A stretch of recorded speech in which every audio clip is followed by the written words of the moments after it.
Command control సెంటర్లో అందుబాటులో ఉన్న మంత్రులతో సమావేశమయ్యారు. ఈ సమావేశానికి ఉత్తమ్ కుమార్ రెడ్డి, కోమటిరెడ్డి, తుమ్మల, దామోదర్ రాజనరసింహ, పొంగులేటి పాల్గొన్నారు.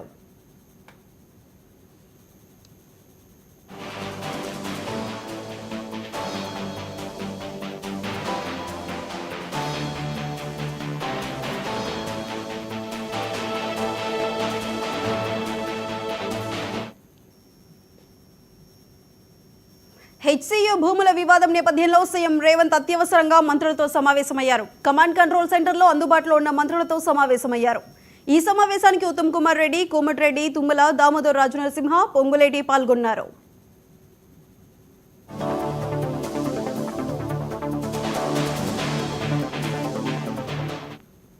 హెచ్సియు భూముల వివాదం నేపథ్యంలో సీఎం రేవంత్ అత్యవసరంగా మంత్రులతో సమావేశమయ్యారు. అయితే ఈ సమావేశానికి సంబంధించి మరింత సమాచారం మా ఇన్పుట్ ఎడిటర్ నవీన్ అందిస్తారు. నవీన్, చెప్పండి.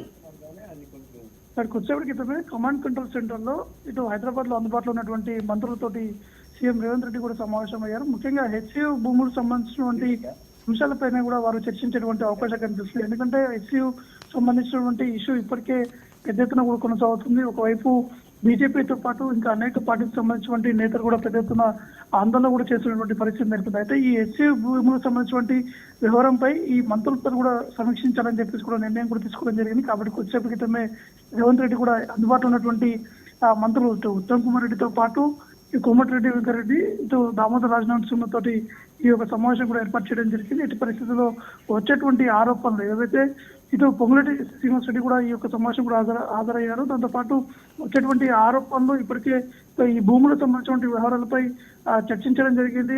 అటు పార్టీకి సంబంధించిన నేతలతో పాటు ఇటు ప్రభుత్వంలో ఉన్నటువంటి ఉన్నత స్థాయి అధికారులతో కూడా ఇప్పటికే ముఖ్యమంత్రి రేవంత్ రెడ్డి కూడా చర్చ కూడా జరిపించడం జరిగింది. కానీ ఇటు హెచ్సిలో మాత్రం పెద్ద ఎత్తున విద్యార్థి సంఘాలతో పాటు ఏబీపీ సంఘాలు, దాంతోపాటు బీజేపీ పార్టీకి సంబంధించినటువంటి విద్యార్థి నాయకులందరూ కూడా ఎట్టి పరిస్థితుల్లో ఈ భూములని అమ్మకూడదని చెప్పేసి కూడా వారు ఆందోళన చేపడుతున్నారు. కాబట్టి లా అండ్ ఆర్డర్ సంబంధించినటువంటి ఇష్యూస్ కావచ్చు, ఇప్పటికే అపోజిషన్ పార్టీ నేతలు చేపడుతున్నటువంటి ఆరోపణలు దాన్ని ఎట్టి పరిస్థితుల్లో తిప్పికొట్టేటువంటి విధంగా అందరూ కూడా ఉండాలని చెప్పేసి కూడా సీఎం రేవంత్ రెడ్డి గారికి దిశానిర్దేశం కూడా చేసేటువంటి అవకాశం కనిపిస్తుంది. నవీన్, అయితే హెచ్సియు భూముల వివాదానికి సంబంధించి విద్యార్థి సంఘాలు ఒక పక్క ప్రతిపక్షాలు కూడా వ్యతిరేకత వ్యక్తం చేస్తున్నాయి. మరి ఈ నేపథ్యంలో ఇప్పుడు సీఎం రేవంత్ రెడ్డి ఇదే అంశం మీద సమావేశం పెట్టడాన్ని ఏ విధంగా చూడొచ్చు?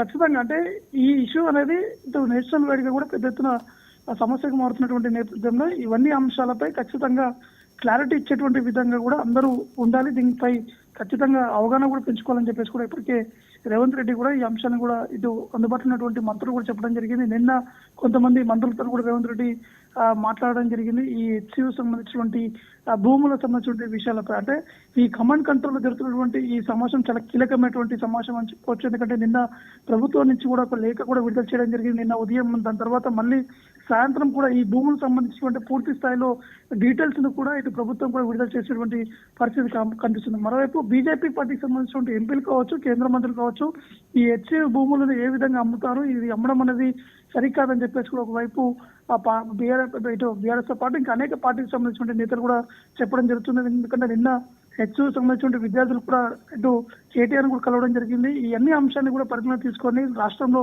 కొంత లా అండ్ ఆర్డర్ అనేది ఇష్యూ సమస్యగా మారేటువంటి అవకాశం ఉన్నాయి. కాబట్టి మంత్రులందరూ కూడా ఖచ్చితంగా దీనిపై పూర్తి స్థాయిలో అవగాహన తెలుసుకున్న తర్వాత ఏదైనా మీడియాతో కావచ్చు, ఇంకా ఏదైనా సభలు జరిగినటువంటి సమయంలో కూడా ఈ అంశాన్ని కూడా ప్రస్తావించాలని చెప్పేసి కూడా రేవంత్ రెడ్డి చెప్పేటువంటి అవకాశాలు ఉన్నాయి. Right Naveen, thank you.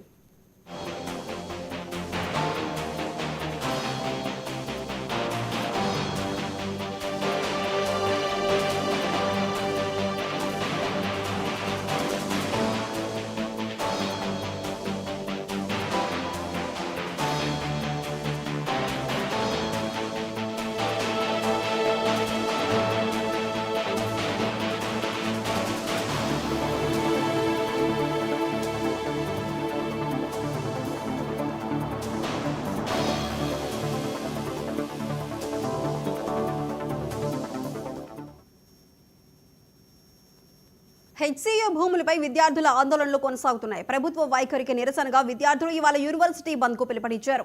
దీంతో అలర్ట్ అయిన పోలీసులు హెచ్సియు ముట్టడికి వస్తారనే సమాచారంతో యూనివర్సిటీ పరిసరాల్లో ఎవరినీ అనుమతి లేదని స్పష్టం చేశారు.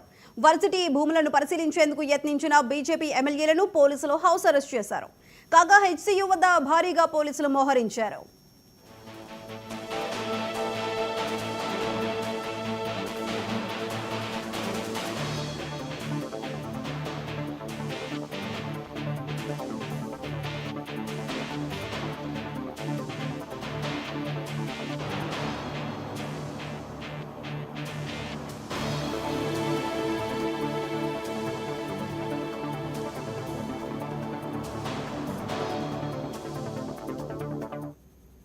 దాడులు చేసిందో ఈరోజు ఆ భూమిని అమ్మద్దని, ఆ భూమి భవిష్యత్తు తరాల యొక్క ఆస్తి అని, ఇది తెలంగాణ ప్రజలంతా కోరుకుంటున్నారని విద్యార్థులంతా కూడా అక్కడికి వెళ్ళి నిరసన తెలియజేసే ప్రయత్నం చేస్తే టీఆర్ఎస్ అవలంబించినట్టుగా విద్యార్థుల వాళ్ళ మీద లాఠీలు కులిపించి ఉగ్రవాదుల్ని తరిమినట్టుగా తరిమి ఈరోజు ఒక రాక్షస ఆనం పొందినట్టుగా అనిపిస్తూ ఉన్నది కాంగ్రెస్ పార్టీ.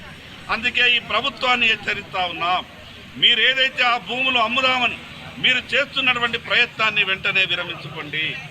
అవి మీరు కేసు గెలిచినంత మాత్రాన మాకు అమ్ముకునే హక్కు వచ్చిందనే విధంగా ఈ ప్రభుత్వ పెద్దలు మాట్లాడుతూ ఉన్నారు.